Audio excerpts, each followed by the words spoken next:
அல்லாஹ் எவ்வளோ அற்புதமான முறையில் ஒரு விஷயத்தை நம்ம கையில் கொண்டு வந்து ஒப்படைக்கிறான். இது ஒரு மிகப்பெரிய ஒரு பொறுப்பு. நம்மளுக்கு கொடுக்கப்பட்ட மிகப்பெரிய ஒரு பொறுப்பை கண்டிப்பாக நம்ம நிறைவேற்றி ஆகணும். ஏன்னா மக்களுடைய ஒரு பொறுப்பை பற்றி அல்லாஹ் தஆலா மிகப்பெரிய விஷயத்துல நம்ம கிட்ட பேசுறான். மக்களுடைய நிலைகள் குறித்து எப்படி ஒரு நபிமார்கள் கவலைப்பட்டாங்களோ, இதே போல அல்லாஹ் தஆலாவும் அந்த சில மக்கள் எப்போ தங்களுடைய இஷ்டத்துக்கு வாழ ஆரம்பிக்கிறாங்களோ அல்லாஹ் தஆலாவும் என்ன செஞ்சா அப்படின்னு சொன்னா, அந்த நேரத்துல நபிமார்கள் அவங்கள இருந்தே ஒருத்தவங்களை தேர்ந்தெடுத்து அல்லாஹ் அந்த மாதிரி ஒரு விஷயங்களை என்ன செஞ்சா அப்படின்னா அங்க அல்லாஹ் தஆலா அனுப்பி அந்த மக்களுடைய வாழ்க்கையை பரிசுத்தப்படுத்தினான். அப்போ இங்க ஒவ்வொரு காலகட்டத்திலையும் தங்களுடைய இஷ்டத்துக்கு வாழக்கூடிய மக்களை பரிசுத்தப்படுத்தி எடுக்கிறதுக்கு உண்டான வேலைகளை அல்லாஹ்வும் அற்புதமா செஞ்சா. இதுக்கு பின்னால நபிமார்கள் இல்லாத காலத்துல நம்மளுடைய பொறுப்பா இருக்குது. சரி, இந்த பொறுப்புல தான் நாம விளங்க வேண்டிய ஒரு முக்கியமான ஒரு விஷயம் இருக்குதுன்றதுனாலதான் இந்த விஷயத்த நாம உங்களுக்கு முன்னால வைக்கிறோம். எவ்வளவு பெரிய ஒரு விஷயம்ன்றதை நீங்க கவனிச்சு பாருங்க. அல்லாஹ் தஆலா நமக்கு சொன்ன ஒவ்வொரு விஷயத்துல இருந்தும் மிகப்பெரிய படிப்பினைகள் இருக்குது. ஏன்னா அல்லாஹ்வுடைய வார்த்தைகள் மேலோட்டமா ஒரு வார்த்தையை மட்டும் அல்லாஹ் சொல்லிட்டு போயிட்டா அப்படின்னா அந்த வார்த்தையோட முடியாது. உலகத்துல சில சிந்தனையாளர்கள் சில விஷயங்களை சொல்லக்கூடிய விஷயங்களுடைய ஆழமெல்லாம் சில விஷயங்கள்ல அவ்வளோ பெரிய விஷயமா இருக்கும், சிம்பிளா சொல்லிட்டு போயிடுவாங்க. படைச்சவனுடைய ஒரு வார்த்தைக்கு எவ்வளவு பெரிய ஆழம் இருக்கும், எவ்வளவு பெரிய விளக்கங்கள் இருக்கும். சாதாரணமா எடுத்துக்கொண்டு போகிறது இல்லை இந்த விஷயம். அதனாலதான் இங்க நாம சரியான முறையில ஒரு புரிதல் நம்மளுக்கு தேவை. சரி, நான் ஒரு குறிப்பிட்ட இந்த டைமுக்குள்ள நான் என்ன செய்யறேன், முடிஞ்ச வரைக்கும் இந்த டைம்ல நான் கொடுக்குறேன். இந்த விஷயத்துக்குள்ள முடிக்க முடியல அப்படின்னா இன்ஷா அல்லாஹ் இரவுல இந்த விஷயத்தை பத்தி என்ன செய்வோம், தொடருவோம். சரியா? நல்ல கவனமா கேட்கணும். எல்லாரும் கவனமா கேட்குறீங்களா? இன்ஷா அல்லாஹ் கவனத்துக்கு வாங்கலாம் எல்லாரும். மிகப்பெரிய ஒரு விஷயத்த நம்ம கண்டிப்பா புரிஞ்சுக்கணும். இன்னைக்கு மன்னிப்புன்ற ஒரு வாசல் திறந்திருக்குது, மன்னிப்பு என்ற ஒரு வாசல் திறந்திருக்குது அப்படின்றத வச்சுதான் மக்கள் எல்லாருமே தப்பான ஒரு பாதைக்கு போகிறதுக்கு உண்டான நிலைமை ஏற்படுது. தவறான சூழ்நிலைக்கு ஒரு மன்னிப்புன்ற ஒரு வார்த்தை, கருணையாளன் என்ற ஒரு வார்த்தை எதை நோக்கி கொண்டு போகுது அப்படின்னு சொன்னா, ஒரு அசிங்கத்தை நோக்கி, ஒரு கேவலமான விஷயத்தை நோக்கி. இந்த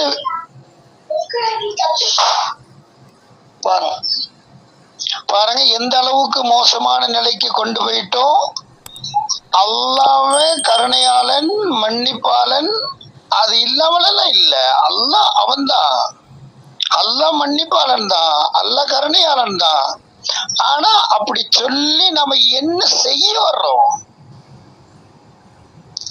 மக்கள் ஏற்கனவே வாலிபத்தினுடைய உள்ளம் எல்லாம் கெட்டு போய் சீரழிஞ்சு போய் எத்தனையோ குடும்பங்கள்ல சீரழிவுகள் நடந்து கொண்டு இருக்குது. இன்னும் கேவலமான நிலைகள் இங்க எப்படி நடந்துச்சு, இங்க எப்படி, ஒரு பேப்பர் எடுத்துக்கிட்டா ஒரு நியூஸுக்குள்ள போயிட்டா என்னென்ன அநாகரிகங்கள், எவ்வளவு அசிங்கங்கள், எவ்வளவு கேவலமான விஷயங்கள், எத்தனை அழிச்சாட்டியங்கள், எத்தனை அநியாயங்கள் நடக்குதா, எவ்வளவு பெரிய விஷயத்த கண் கூட பார்த்துக்கிட்டு இருக்கிறோம். இந்த நிலைமையில இன்னைக்கு முஸ்லிம்களுடைய வீடுகள்ல கூட ஒரு நிம்மதியான ஒரு சூழல் இல்லாம, நிம்மதியான ஒரு வாழ்க்கை இல்லாம எத்தனையோ மக்கள் சீரழிஞ்சு போய் கொண்டிருக்கிறாங்க. எத்தனையோ குமரி பெண்களுடைய வாழ்க்கை சீரழிஞ்சு கொண்டிருக்குது. எத்தனையோ ஆண்களுடைய சூழ்நிலை எவ்வளவு பெரிய மோசமான நிலையில போய் கொண்டிருக்குது. அப்படின்றத தெரிஞ்சிருந்தும் மார்க்கம் என்ற பேர்ல அல்லாஹ் மன்னிப்பாளன் என்ற ஒரு வார்த்தையை வச்சுக்கொண்டு இந்த பாவம் செஞ்சு கொண்டு இவ்வளவு பெரிய அநியாயம் நடந்து கொண்டிருக்கக்கூடிய நேரத்துல நீங்க என்ன வேணாலும் பாவம் பத்தியலா, பாவம் அப்படின்னா மக்களுக்கு எல்லாருக்கும் தெரிஞ்சது எல்லாமே பாவம் அப்படின்னாலே எல்லாருமே அல்லாஹ்வுக்கு துரோகம் செய்யறதுதான் பாவம் என்பதாக நினைக்கிறாங்க. அவனை மன்னிப்பாளனா, அவன் கருணையாளனா, அல்லாஹாலா பெரும் கொடையாளனா, விசாலமானவனா, இதெல்லாம் ஓகேதான். அவன் யாருங்க? அவன் படைப்பாளன். படைச்சவனுடைய நிலைமையில இருந்து நான் அடிமை, அவனுக்கு நான் அடிமை. இந்த அடிமைத்தனத்துல இருந்து நான் அவனை எப்படி பார்க்கணும்?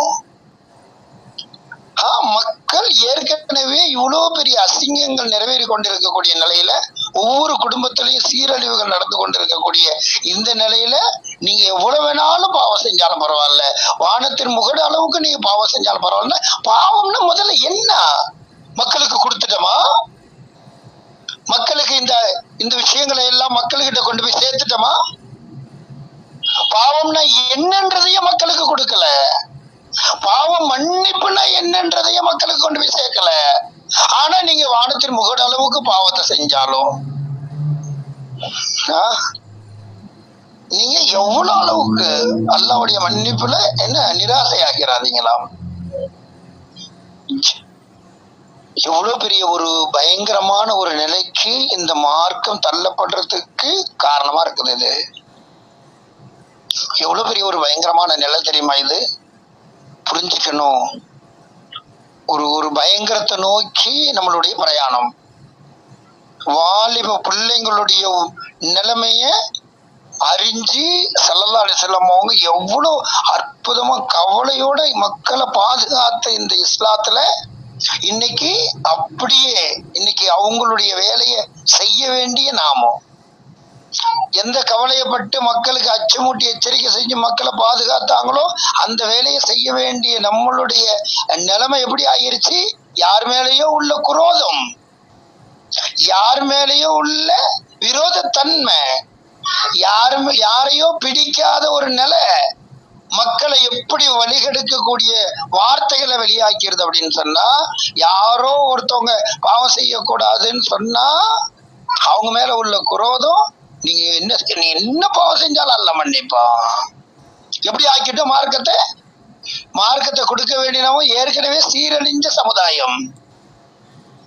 கண்டதையெல்லாம் பார்த்து அசிங்கங்களை செஞ்சு கொண்டு அருவருப்பான காரியங்களை எத்தனை மீட்டிங்ல கேட்டிருக்கிறோமா இல்லையா?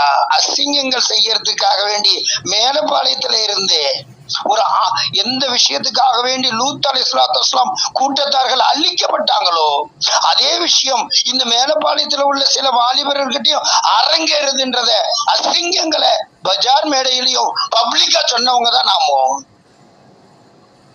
அசிங்கங்கள் நிறைவேறுது எதனால?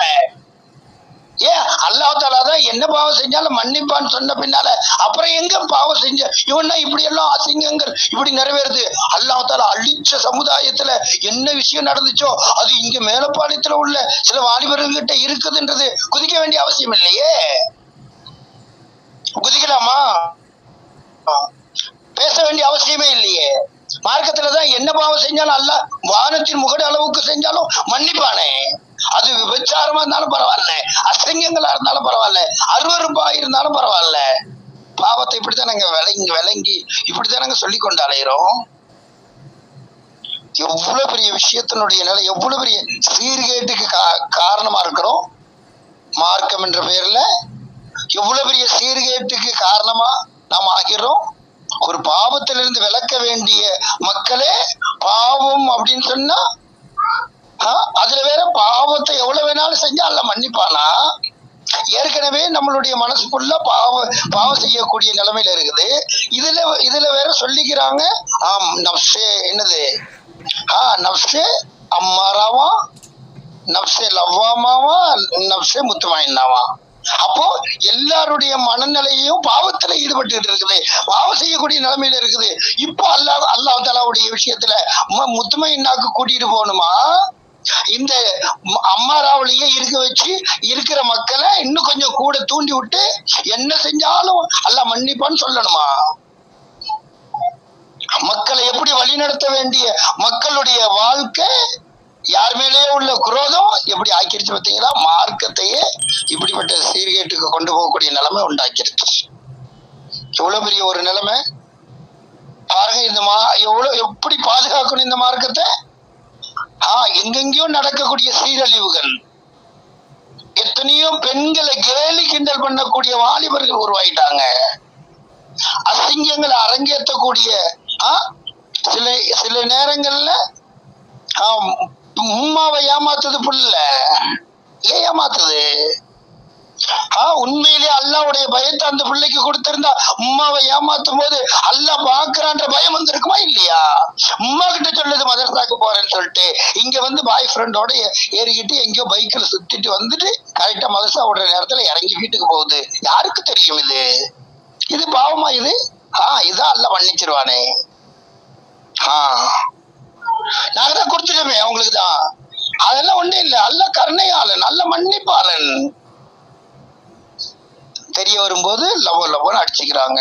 என் பிள்ளைய நம்பி தானே நாங்க இங்க அனுப்பினோம், நல்ல பிள்ளையா ஆகும் தானே நாங்க அனுப்பினோம், இப்படி பண்ணிருச்சே. அப்பதான் தெரியுது எப்போ இங்க இப்போ அவங்க கிட்ட போய் ஆறுதல் சொல்லுங்க. நல்ல மன்னிப்பாரு, நல்ல கருணையாளன். அது ஒண்ணு என்னது? இது பாவம் தானே. நல்ல மன்னிச்சிரும். அதெல்லாம் சொல்ல முடியுமா? எத்தனை பேருக்கு முன்மாதிரியா காட்டி கொண்டிருக்கிறோம். கேவலம் ஒரு பாவம் என்ற ஒரு விஷயத்த மக்களுக்கு என்னன்னு தெரியப்படுத்தாம, பாவம்னா என்னன்னு தெரியல, மக்களுக்கு எல்லாம் தெரிஞ்சது ஒரே விஷயம்தான், அல்லாவுக்கு அசிங்கத்தை செய்யறதுதான் பாவம் நினைச்சுட்டு இருக்கிறாங்க.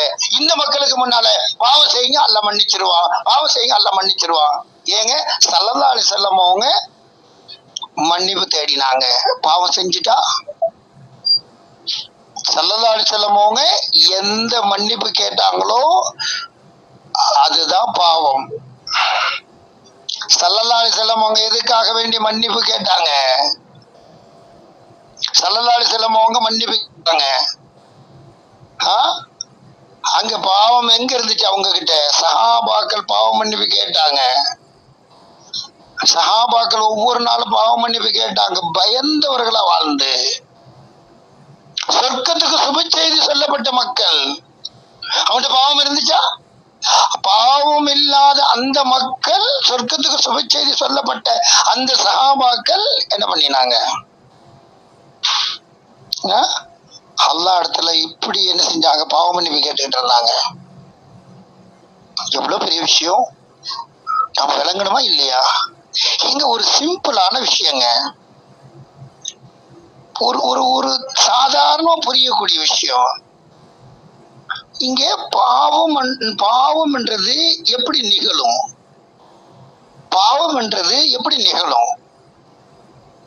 இங்கே ஸல்லல்லாஹு அலைஹி வஸல்லம் அவங்க சொன்னாங்க, இந்த உலகத்துல உள்ள எல்லா படைப்பினங்களும் அல்லாஹ்வை நினைச்சு கொண்டிருக்குது, அல்லாஹ்வை நினைவு கூறிக்கொண்டிருக்குது, அல்லாஹ்வை தஸ்பீஹ் செஞ்சு கொண்டிருக்குது. அது மறக்கிறதே இல்லை. இன்னும் மலைகள் கூட அல்லாஹ் சொல்லி காமிக்கிறான் குர்ஆன்ல, இந்த மலைகள் கூட அல்லாஹ்வுடைய அச்சத்தினால, அல்லாஹ்வுடைய பயத்தினால என்ன செஞ்சு கொண்டிருக்குது? அதுவே என்ன செய்யுது? சில நேரங்கள்ல உருண்டு விழுகுது. அதுக்குள்ள இருந்து கூட நீர் வருது. அல்லாஹ்வுடைய பயத்தின் காரணமா அதுக்குள்ள இருந்து கூட நீர் பீறிட்டு வருது. இதை நீங்க பார்க்கலையா? அதுக்குள்ள கூட ஒரு ஈரம் இருக்குது. அந்த பாறைக்குள்ள கூட ஒரு ஈரம் இருக்குது. உங்களுடைய உள்ளம் என்ன? அல்லாஹ்வுக்கு பயந்து நடுநடுங்கக்கூடிய அந்த நிலைமை இல்லாம உங்களுடைய உள்ளம் என்ன? அந்த பாறையோட இறுகிருச்சான்னு அல்லாஹ் கேட்கிறான். பார்த்தீங்களா? நம்மளுடைய உள்ளம் பாவம் அப்படின்ற ஒரு விஷயத்த, அல்லாஹ்வுக்கு பயப்படாம இருக்கிறது, அல்லாஹ்வுடைய நினைவு இல்லாம இருக்கிறதையே அல்லாஹ் பாவம் என்பதாக. ஏன்னா உலகத்துல உள்ள எல்லா படைப்பினங்களும் அல்லாஹ்வை நினைச்சுட்டு தாங்க இருக்குது.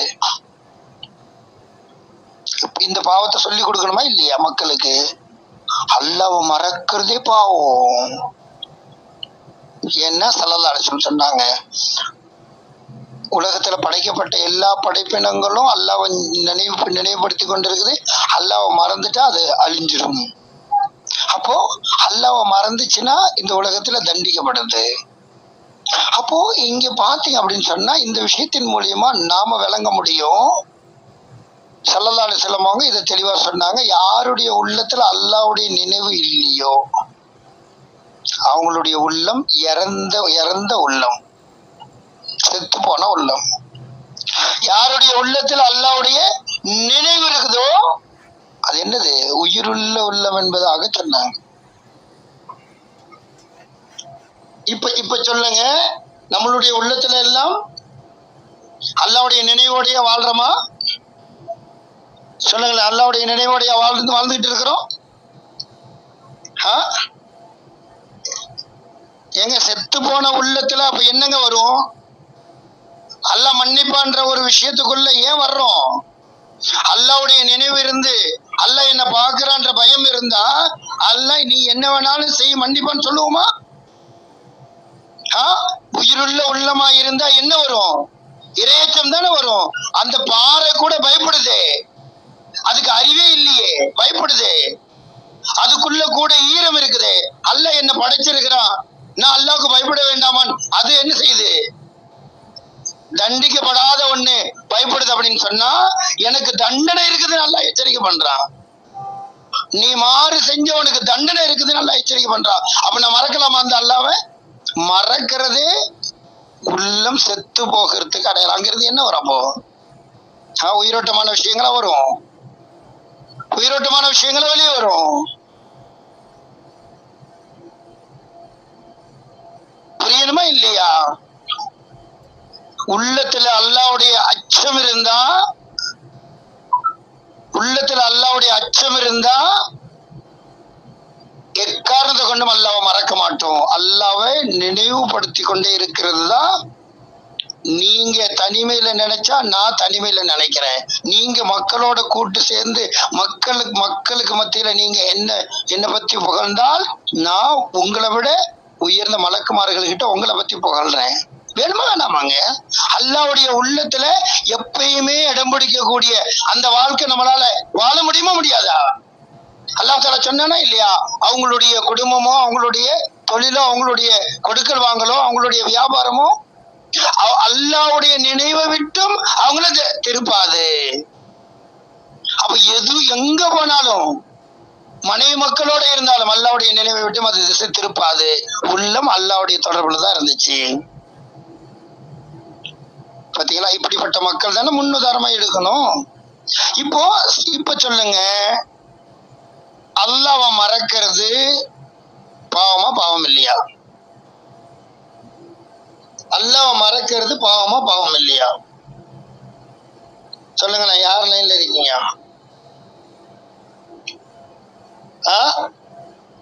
அல்லாஹ்வை மறக்கிறதே பாவமா பாவம்?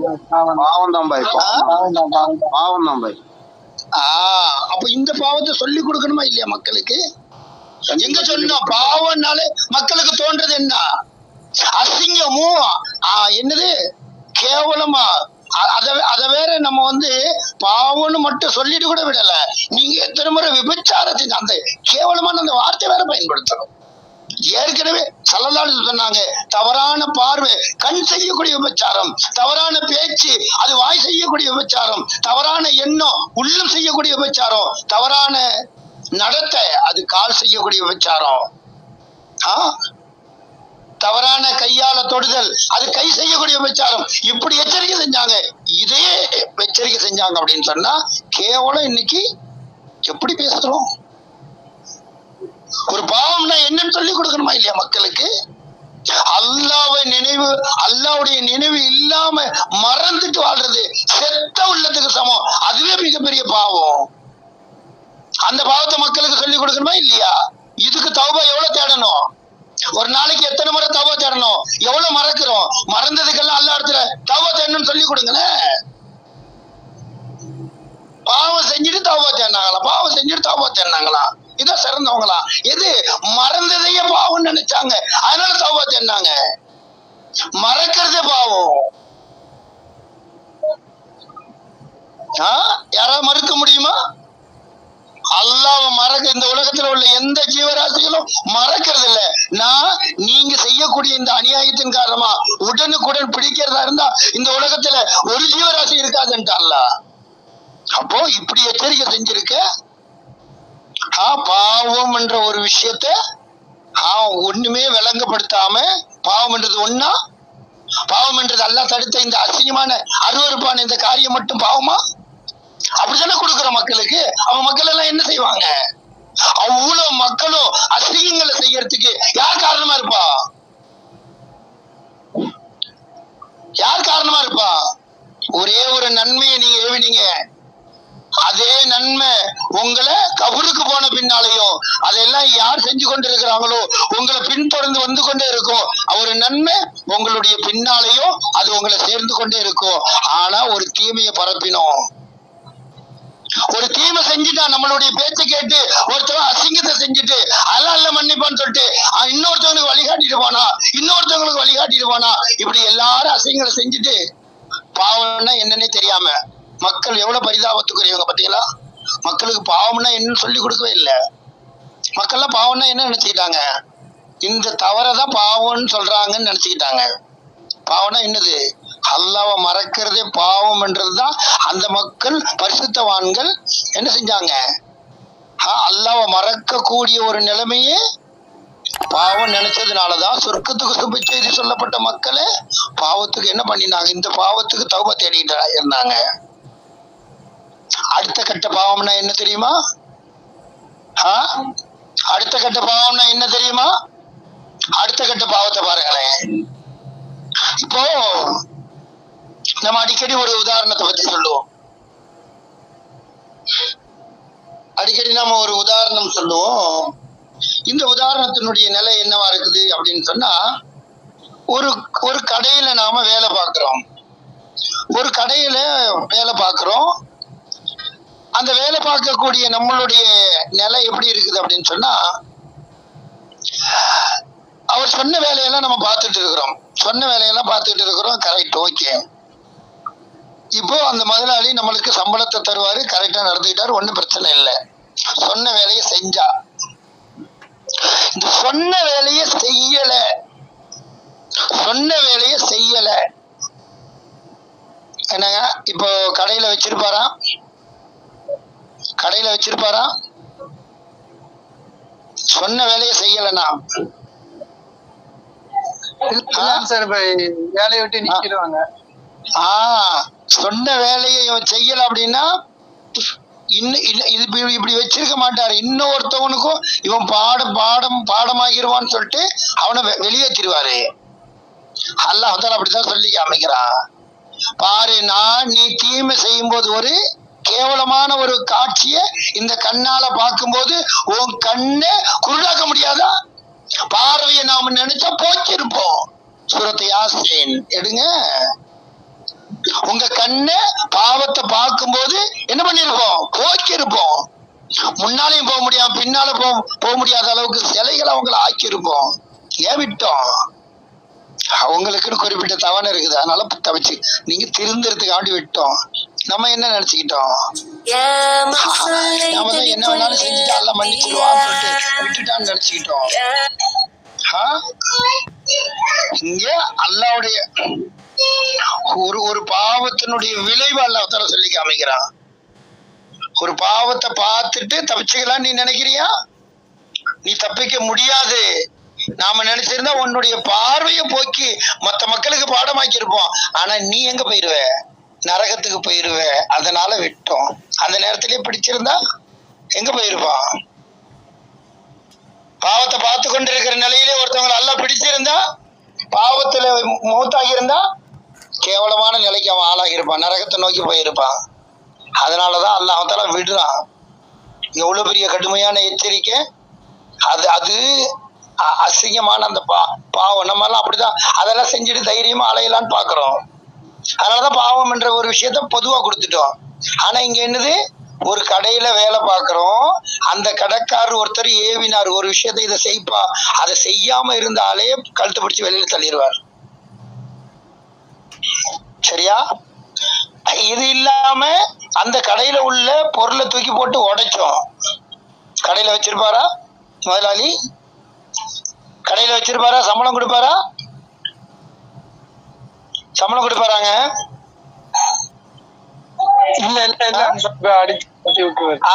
இப்போ நாம செய்யக்கூடிய பாவம் எல்லாமே இஸ்லாத்துல இருந்துகிட்டு இஸ்லாத்தை நாசமாக்குற, போட்டு உடைக்கிற விஷயம்.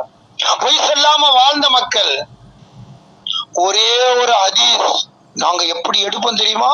சஹீஹா லைஃபா சஹீஹா லைஃபா தெரியுமா உனக்கு? சஹீஹா லைஃபா எப்படி? இதுல அறிவிப்பாளர் ஒருத்தர் வர்றாரு, அவரு பொய் சொல்லுவாராம். அதனால நாங்க இது லைஃப் எடுக்க மாட்டோம். பாத்தீங்களா? அவர் மட்டும் பொய் சொன்னா அல்லாஹ் மன்னிக்க மாட்டானாம். அந்த ஹதீஸை அறிவிக்கிறவரு லைஃபா இருந்துச்சுன்னா நாங்க எடுக்க மாட்டோம். ஆனா நாங்க லைஃப் ஆனவங்க தான். நாங்க பலகீனமானவங்க தான். எதுல கேவலம் பலப்படுத்த வேண்டிய மக்களை பலப்படுத்த வேண்டியவங்க மக்களை பலகீனப்படுத்தி கொண்டிருக்க. மக்களை பலகீனத்தை சொல்லி பாத்தீங்களா? எதுல பலமானவங்களா மாறுறோம்? எதுல பலமானவங்களா மாத்துறோம்? என்ன வேணாலும் அல்லாவுக்கு முன்னால அநியாயம். பலகீனமானதை எடுக்க கூடாதுன்னா அப்ப நம்ம பலகீனமானவங்க. அப்ப நம்ம பேச்சு நம்மளே எடுக்க கூடாது. ஏன்னா நம்ம அப்படித்தானே பாக்குறோம். அவர் மட்டும் எப்படி இருந்திருக்கணுமா? அவர் வாழ்க்கையில பொய்யே சொல்லி இருக்க கூடாதா? அவர் வாழ்க்கையில ஏமாத்தியே இருக்க கூடாதா? அவர் வாழ்க்கையில இப்படி எல்லாம் மறதியே இருந்திருக்க கூடாதா? இப்படி இருந்தாதான் ஒரு ஹதீஸை நம்ம எடுத்துக்குவோமா? என்னங்க அப்போ எங்க ஆதாரத்தை தானே எடுக்கணும். அவருடைய வாழ்க்கையை என்னத்துக்கு எடுத்து இது ஆதாரம் இல்லைன்னு ஒதுக்குறீங்க? ஆதாரம் தான் அவர்கிட்ட இருக்குது. நான் ஆதாரமா வச்சிருக்கிறேன். பாத்தீங்களா? இவங்க அறிவிச்சாங்க நான் ஆதாரமா வச்சிருக்கிறேன். அதெல்லாம் முடியாது. நீ போய் சொன்னியா உன்னை ஒதுக்கிடுவோம். என்ன பார்வை இது? இங்க நீ என்ன வேணாலும் பாவம் செய். ஒரு ஹதீஸ் அறிவிக்கிறவங்க பரிசுத்தமான இருந்தா ஹதீஸை எடுப்போமா? நாங்க அதே ஹதீஸை எடுத்து வச்சு மக்களுக்கு கொடுப்போமா? நீ என்ன வேணாலும் பாவம் செய்ய அல்லாஹ் மன்னிச்சிருவான் அப்படின்னு சொல்லிட்டு அந்த அசிங்கமான விஷயத்தை செய்ய வைக்கக்கூடிய அந்த பாவத்தை மாதிரி சொல்லி மக்களை என்ன பண்ணுவோமா? ஏங்க ஹதீஸை எடுத்து ஹதீஸ் அங்கிருந்தா எடுக்கிறோம். யாருக்கிட்ட இருந்து? பாவம் செஞ்ச மக்கள் கிட்ட இருந்தா.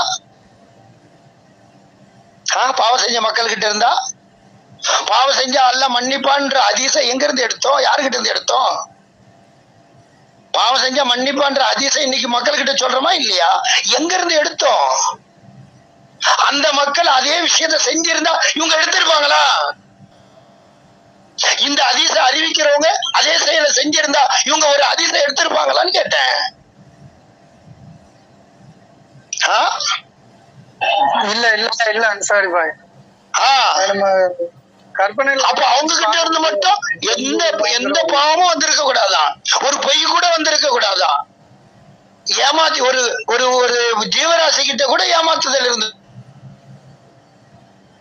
இருக்க கூடாதான். எடுத்துக்குவோம்.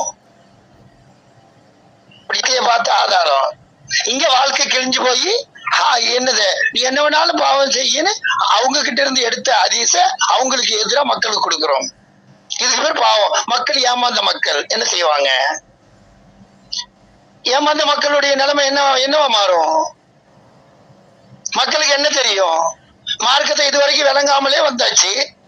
அதனால மார்க்கத்தை இது சொல்லும் போது பாத்தீங்கன்னா நம்ம செய்யறதுக்கு ஏற்கனவே நம்மளுக்கு அதான் பிடிக்கும்.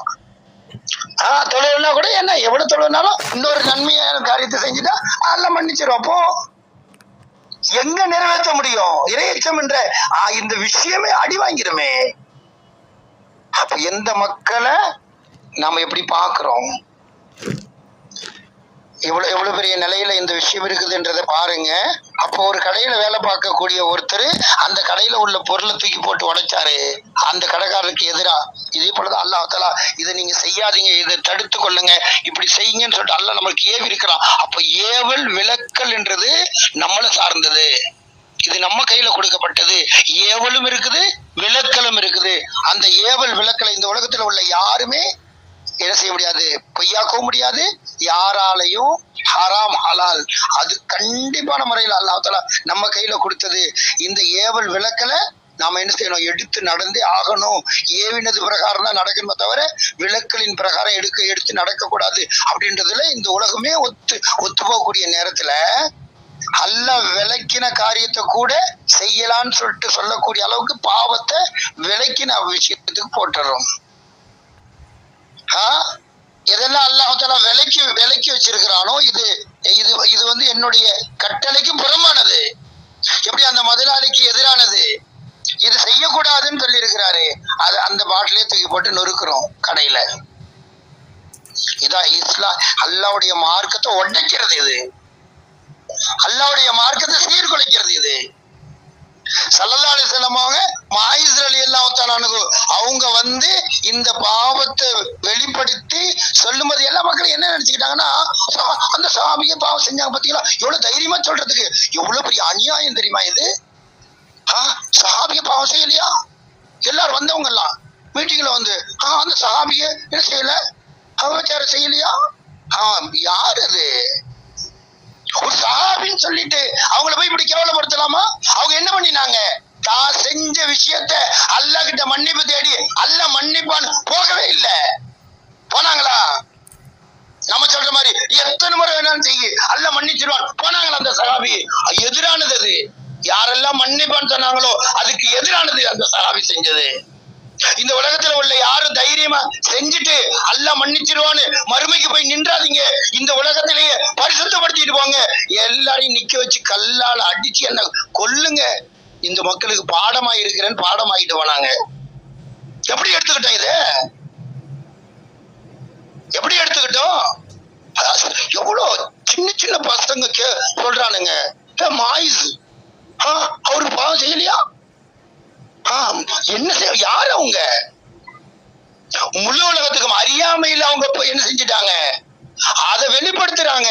இஸ்லாம் உண்மையை புரியும் போது, ஏன்னா இஸ்லாம் பரவின காலம் அது. இஸ்லாம் ஆரம்ப கால சஹாபி ஒரு சஹாபியை கூட காட்ட முடியாது பாவம் செஞ்சாங்கன்னு சொல்லிட்டு. இந்த பாவம் அசிங்கமான காரியம். அப்போ இங்க என்ன நடந்துச்சு அப்படின்னு சொன்னா, மாயிஸ் ரலியல்லாஹு தஆலா விஷயத்துல அவங்க இஸ்லாம் பரவின காலம், அவங்க இருந்த இடத்துல இருந்து ஏதோ நிலையில அது அறியாமையில அவங்க முன்னால அறியாமை காலத்துல அதெல்லாம் ஆகமாக்கப்பட்டது போல செஞ்சிட்டு இருந்த காலம். அப்படிப்பட்ட நிலையில அந்த மாதிரி ஒரு நிலைமையில யார் சொல்லலாம் நான் இப்படி செஞ்சுட்டேன்னு சொல்லிட்டு வந்து நின்னாங்க, வெளிப்படுத்தினாங்க. நீங்க அப்படியெல்லாம் இல்லை இப்படியெல்லாம் இல்லைன்னு சல்லாசவங்க எவ்வளோ அப்ப சல்லாசவங்க சொல்லி இருக்கலாம் இல்ல. அல்லாஹ் கருணையாளன், அல்லாஹ் மன்னிப்பாளன், நீங்க அல்லாஹ் கிட்ட போய் கேளுங்க, அல்லாஹ் மன்னிச்சிருவான். நீங்க 100 முறை இல்ல எவ்வளவு முறை வேணாலும் செஞ்சாலும் அல்லாஹ் மன்னிச்சிருவாங்க, வானத்தின் முகடு அளவுக்கு செஞ்சாலும் மன்னிச்சிருவான்னு சொல்லிட்டு சல்லாசவங்க அனுப்பல. அவங்க கிட்ட ஆள் அனுப்பினாங்க. இவர் சொல்றது இவருக்கு ஏதாவது புத்தி சுவாதீனம் இருக்குதா, ஏதாவது மூளை வளர்ச்சி கம்மியா இருக்குதா, ஏதாவது வளர்றாரா, இல்ல நல்லா இருக்கிறாரா, இல்ல எந்த நிலைமையில இருக்கிறாருன்னு பாருங்கன்னு சொல்லிட்டு, இல்ல போதையில இருக்கிறாருன்னு பாருங்கன்னு அனுப்பினாங்க. அவர் சுயமா சூப்பர் நிலையில இருக்கிறாருன்ற அந்த சஹாபி வந்து சொன்ன பின்னால இப்போ திரும்ப வரும்போது உங்களுக்கு தண்டனை நிறைவேற்றுவோம் பாத்தீங்கன்னா, அல்லாஹ் மன்னிப்பான்னு போக சொல்லல. இந்த சஹாபி எல்லாருக்கும் முன்மாதிரியா ஒரு பாவத்துக்கு இந்த உலகத்துல செஞ்ச ஒரு பாவத்துக்கு இந்த உலகத்திலே தீர்த்துட்டு போயிருங்க, மறுமையில போய் மாட்டிட்டா அல்லாஹ்வுக்கு முன்னால கேவலப்படுத்தப்பட்டு என்ன செஞ்சிருவோம், அவ்வளோ மக்களுக்கு முன்னால கேவலப்படுத்தப்படும். அவ்வளவு பெரிய தண்டனைக்கு நம்ம ஆளாக்கப்பட்டுன்றத பயந்து இந்த உலகத்திலேயே என்ன செஞ்சுட்டு போனவங்க முழு உலகத்துக்கு எச்சரிக்கை செஞ்சுட்டு போயிருக்கிறாங்க. ஆனா இந்த விஷயத்தை எடுத்து வச்சு பாவத்துக்கு அவங்கள காட்டுறாங்களாம். அப்படின்னா நீங்க செய்யக்கூடிய பாவத்துக்கெல்லாம் என்ன வரணும், வாங்க நான் இந்த பாவம் செஞ்சுட்டேன் இதுக்கு மன்னிப்புண்டான்னு வந்து கேட்கணும் எல்லாரும். சல்லாசமாங்க எந்த விஷயத்தை நிறைவேற்றினாங்களோ அதை நிறைவேற்றிக்கணும். இன்னைக்கு என்ன பாவம் செஞ்சாலும் அல்ல மன்னிச்சிருவானா? எவ்வளவு பெரிய தைரியம். அன்னைக்கு பாவம் செஞ்சதை வெளிப்படுத்தி அவங்க திறந்த புத்தகங்க. அவங்கள போய் இழிவா பார்க்கலாமா? அவங்க தன்னுடைய வாழ்நாள்ல செஞ்ச விஷயங்களை எல்லாம் அல்லாவுக்கு முன்னால போய் அல்லாஹ் வெளிப்படுத்துறதுக்கு முன்னால நானே வெளிப்படுத்தி திறந்த புத்தகமா இருந்து அதுக்கு தீர்வு செஞ்சு நான் பரிசுத்தமா அல்லாவை சந்திக்கணும் அப்படின்னு பரிசுத்தமாகிட்டு போன மக்களுங்க. அவங்கள போய் இழிவா பார்க்கறதுக்கு பயன்படுத்துற பார்த்தீங்களா? ஒருத்தவங்களுடைய பார்வை இரையற்றம் இல்லாம பார்த்துட்டா ஒரு சஹாபிய கூட இவ்வளவு இழிவா பார்த்து மற்ற மக்களுக்கு அவங்களே பாவம் செய்யலையா, பாவம் செய்யறத மக்களுக்கு வழிகாட்டுறதுக்கு அந்த சஹாபிய முன்னுதாரணமா காட்டுறோம். எவ்வளவு பெரிய கேவலமான நிலைக்கு மார்க்கம் தள்ளப்பட்டுருச்சு, புரிஞ்சுச்சா? அப்போ இந்த கடையில நம்ம வேலை பார்க்கிறோம், அந்த கடையில உள்ள பொருளை தூக்கி போட்டு உடைக்கிறது அவ்வளவு பெரிய முரண்பாடு. அவர் சொன்ன வேலையை செய்யலைன்னா கடையில விட்டு வெளியேற்றிடுவாரு, போட்டு உடைச்சாலும் நஷ்டஈடு வாங்கிட்டு வெளியேற்றிடுறாரு. சொன்ன வேலையை செஞ்சா மட்டும் உள்ள வச்சிருப்பாரு. சரியா? சரி, இதை தாண்டி ஒரு விஷயம் என்ன, அல்லாஹ்வை புரியறதுக்காண்டி சொல்றேன். என்னன்னா, இவரு வேலைக்காரன் நல்ல வேலை பார்த்துட்டு தான் சொன்ன வேலையெல்லாம். இப்போ என்ன பண்றாரு அப்படின்னு சொன்னா, அந்த முதலாளி இவனுடைய ஏழ்மை தன்மையை பார்த்துட்டு, அந்த ஏழ்மையான அந்த நிலையை பார்த்துட்டு, இந்த முதலாளி போய் அவர் உங்க வீடு எங்கப்பா இருக்குதுன்னு சொல்லிட்டு கேட்டு தெரிஞ்சுக்கிட்டு, அந்த வீட்டுக்கு என்ன பண்றாருன்னா, நிறைய பொருட்களோட இவன் ரொம்ப ஏழ்மையா இருக்கிறான் அப்படின்னு சொல்லிட்டு, இந்த பையனுக்கு உண்டான எல்லா விஷயத்தையும் நிறைய பணமும் எடுத்துக்கிட்டு, நிறைய பொருளும் எடுத்துக்கிட்டு, இது எல்லாத்தையும் போயிட்டு என்ன செய்யலாம், எந்த தேவையா இருந்தாலும் நீங்க என்கிட்ட கேளுங்கன்னு சொல்லிட்டு சொல்லக்கூடிய அளவுக்கு அவர் வீட்டை கண்டுபிடிச்சு அந்த வீட்டுக்குள்ள போய், நீங்க தான் இந்த பையனுடைய அம்மா அப்பாவான்னு சொல்லிட்டு கேட்டு, அவங்க சின்ன குடிசையில வாழ்ந்துட்டு இருக்காங்க. அவங்க கிட்ட போய் இதெல்லாம் நீங்க வச்சுக்கங்க, நான் என் பையன், உங்க பையன் தான் என் கடையில வேலை பார்க்கறான், அவனுடைய நிலைமை தெரிஞ்சு நான் வந்து என்ன செய்யறேன், இப்படி எல்லாம் செய்யறேன்னு சொல்லிட்டு எல்லாத்தையும் செஞ்ச உடனே அவங்களுக்கு அவ்வளோ சந்தோஷமா பார்க்கலாம். அவ்வளோ பெரிய சந்தோஷமான நிலை. இந்த நிலையில அப்போ இதெல்லாம் செஞ்சுட்டாரு. அந்த பையனுக்கு அது தெரியவே தெரியாது. தேடி கண்டுபிடிச்சு வந்து இது மாதிரி செஞ்சு, ஒரு முதலாளி செய்ய மாட்டாரு, இவர் செய்யறாரு. இவர் செஞ்சுட்டு உங்களுக்கு என்ன தேவை இருந்தாலும் கேளுங்கம்மா, எப்ப வேணாலும் நான் உதவி செய்யறேன் அப்படின்னா அந்த பெற்றோர்களுக்கு அவ்வளோ சந்தோஷம்.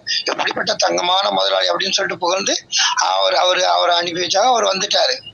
வந்து பேசாம இருந்துட்டு அன்னைக்கு கடையை முடிஞ்சிருச்சு. கடையை மூடிட்டு பையன் வீட்டுக்கு போறான்.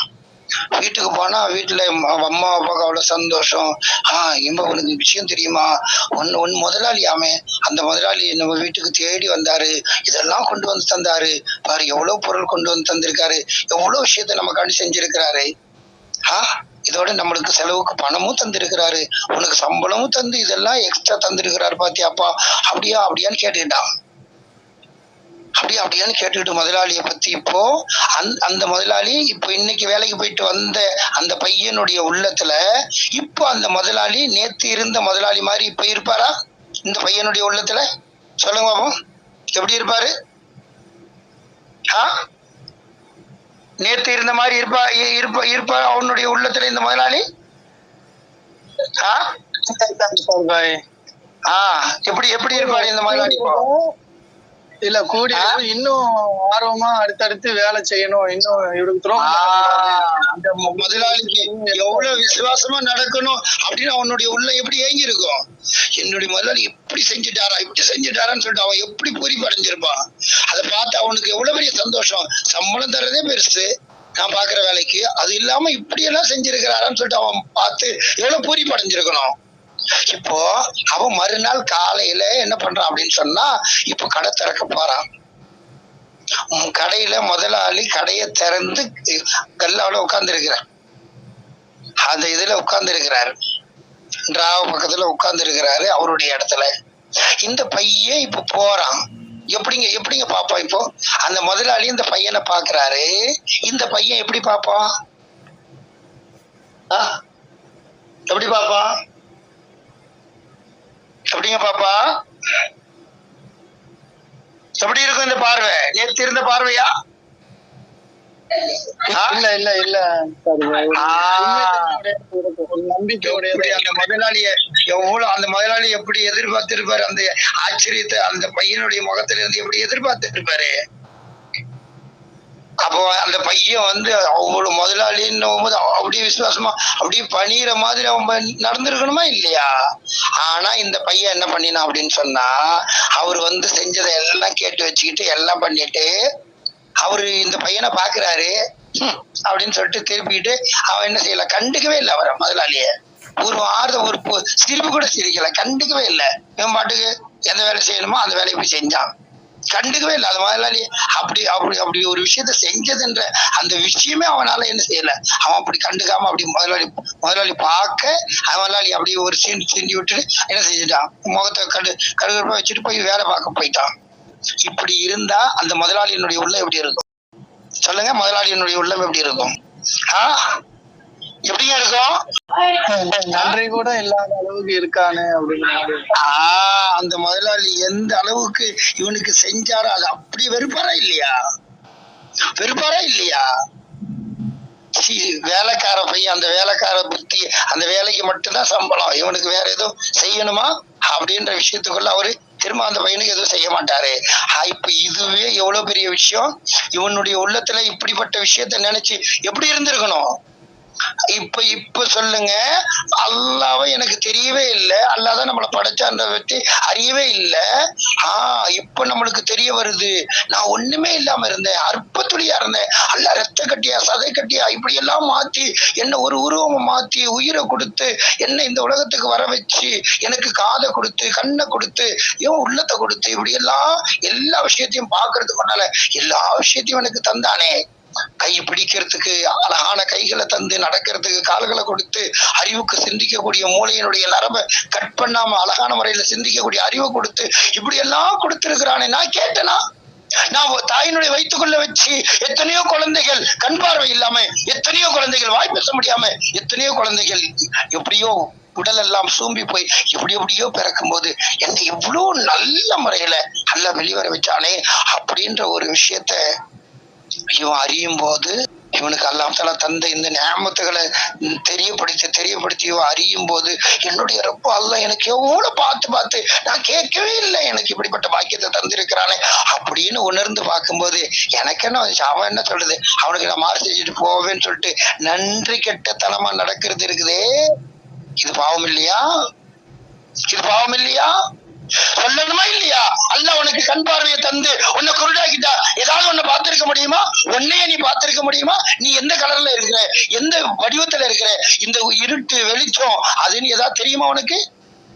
இந்த உலகத்துல எதையாவது உன்னை பார்த்து கலர் ஃபுல்லா அனுபவிச்சிருப்பியா? எதையாவது உனக்கு தெரிஞ்சிருக்குமா? எல்லாமே இருட்டு தானே தெரிஞ்சிருக்கும் உனக்கு. அப்படிப்பட்ட நிலைமை இல்லாம கண் பார்வையை கொடுத்து பேசக்கூடிய வாயை கொடுத்து எவ்வளோ விஷயத்த அல்லாவுடைய நியாமத்தா தந்திருக்கிறானே, அதை நினைச்சு பார்த்து அல்லாவுக்கு நன்றி உள்ளவனா நீ மாறத்துக்கு பதிலா அவனை மறக்கிறிய, நன்றி கெட்டத்தனமா நடக்கிறியே. அவனை இப்படி நினைக்காம இந்த மாதிரி அவன் எனக்கு செஞ்சிருக்கிறான்றதையே மறந்துட்டு அலையிறதே நன்றி கெட்டத்தனம். இது பாவம் இல்லையா? இது மக்களுக்கு சொல்ல வேண்டாமா? நன்றி கெட்டத்தனம் எவ்வளவு பெரிய மகா பெரிய பாவம் என்றதை சொல்லிக் கொடுக்க வேண்டாமா? சஹாபாக்கள் நன்றி கெட்டவனா நான் இருந்துடக்கூடாதுன்னு சொல்லிட்டுதான் பாவ மன்னிப்பு தேடினாங்க.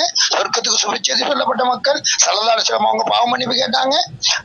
பாத்ரூமுக்கு போயிட்டு வந்து அல்லாஹ் எனக்கு எவ்வளவு வயிற்றுல அவ்வளோ கடுதி, எவ்வளவு பெரிய கஷ்டத்துல இருந்தோம், எவ்வளவு பெரிய நெருக்கடியில இருந்தோம், அது அல்லாஹ் தஆலா எவ்வளவு லேசா வெளியாக்கி எவ்வளவு லேசாக்கி நானே அல்லாஹ் என்னை மன்னிச்சிரு, நன்றி செலுத்த தெரியல அல்லாஹ், நீ இப்படிப்பட்ட பாக்கியத்தை எனக்கு இவ்வளவு சுகத்தை தந்த, எனக்கு இவ்வளவு பெரிய மோசமான நிலைமையில நான் இப்படி இருந்தேன், எனக்கு இந்த வழி இந்த பாதிப்பெல்லாம் உனக்கு லேசான முறையில வெளியாக்கி நீ எனக்கு இவ்வளவு பெரிய உதவி செஞ்சிய, உனக்கு நான் எப்படி நன்றி செலுத்துறதுன்னு தெரியல அல்லாஹ், உஃப்ரானக யா அல்லாஹ் என்னை மன்னிச்சிரு அப்படின்னு பாத்ரூம்ல இருந்து வெளியே வரும்போது மன்னிப்பு கேட்டாங்களே. எதுக்கு மன்னிப்பு கேட்டாங்க?